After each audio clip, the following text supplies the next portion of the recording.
Toon Productions presents.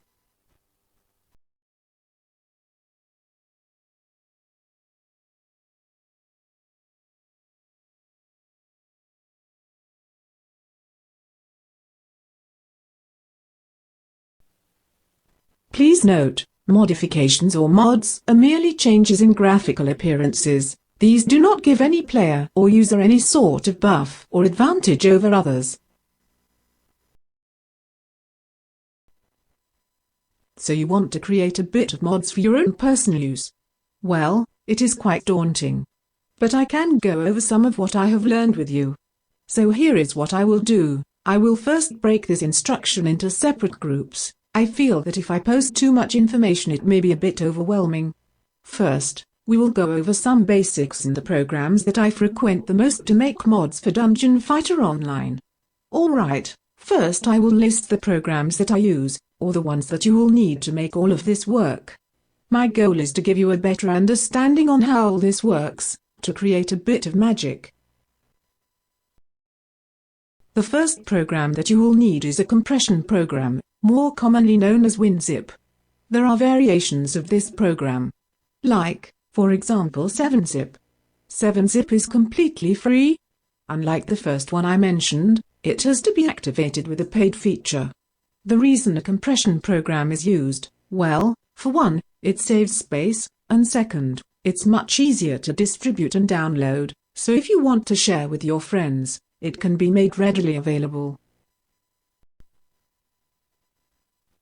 Moving on, now, you will need the Extractor program, one that is exclusive to Dungeon Fighter Online. It's called DNFE, also known as Dungeon & Fighter Extractor. This nifty program allows you to open game files located within the DFO client itself. More on this program in the next video. For now, let's just explore some basic functions of this program. The download for the latest version is provided in the links below.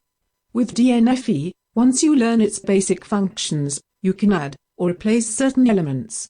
For example, you can replace the original fighting sprites that are used in-game with a sprite set that you like.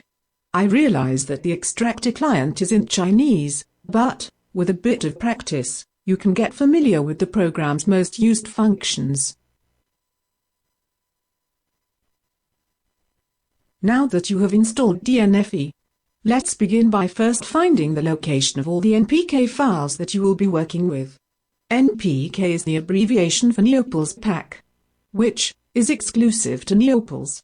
With this format, they are able to store large amounts of data, which contain all of the Dungeon & Fighter Online game's sprites. The folder that contains all of these files is called ImagePacks2. Go ahead and open that folder. Within it, you will already see all the files that I had mentioned. Now let's try and open one of those files. Simply double-click to open it, and DNFE should open by default. When it does, a small window should open.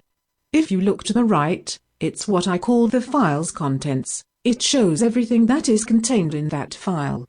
The top file is what I call the coordinates window, and lastly, the bottom middle is the preview window, which also allows you to see the sprite itself and its exact game coordinate position. Many of my colleagues had asked, why do we even bother making mods for Dungeon & Fighter Online? Well, there are many reasons. For some, they may want to personalize their own game. For others, just want to add a bit more color. And some just want to do it out of curiosity. Whatever the reason may be, it does bring a bit more excitement to your DFO gameplay. I also want to mention that modifications or mods can in some cases put you in harm's way with Neopals. Modifying the client in any way, shape, or form may be against the game's EULA. By adding, removing, or changing NPK contents, you may be risking your account access. I am not responsible for anything that happens to your account as a result of modifying game files. Alright, let's review. So, you went ahead and chose a compression program and installed it. You will need this, because most of the mods that you may encounter will come in the form of what is known as a compressed cabinet, and the compression program allows you to decompress it directly to your computer. You also went ahead and downloaded the latest version of Dungeon & Fighter Extractor and installed it. You also went ahead and found the location of your ImagePacks2 folder that is located at the root directory of your Dungeon & Fighter online game client. Brilliant. Everything is ready. Well, I'm going to leave this video here for now. Now that we have covered the basics, I hope that you start to get a better understanding on how all this works.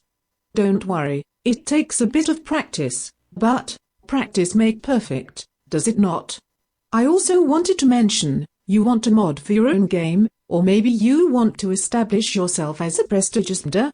Be warned, the critics and trolls are all unforgiving. They are relentless, cruel, and heartless.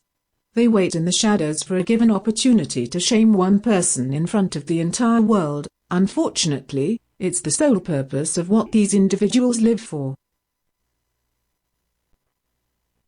Now that we covered all the basics, in the next upcoming video, I will share how I learned to work with mods. As mentioned before, each section will be covered in a separate video. In the next upcoming video, I will show you how to work with image files. You will then learn how to apply an image file to the appropriate NPK files. You will also learn how to make image files of your own with Dungeon & Fighter Extractor. We will also talk about file naming, so that the mod can work for your game. I sincerely hope that this video has been informative to you. There are more videos on the way. I want to thank you for taking the time to watch this video. Remember to stay tuned for more.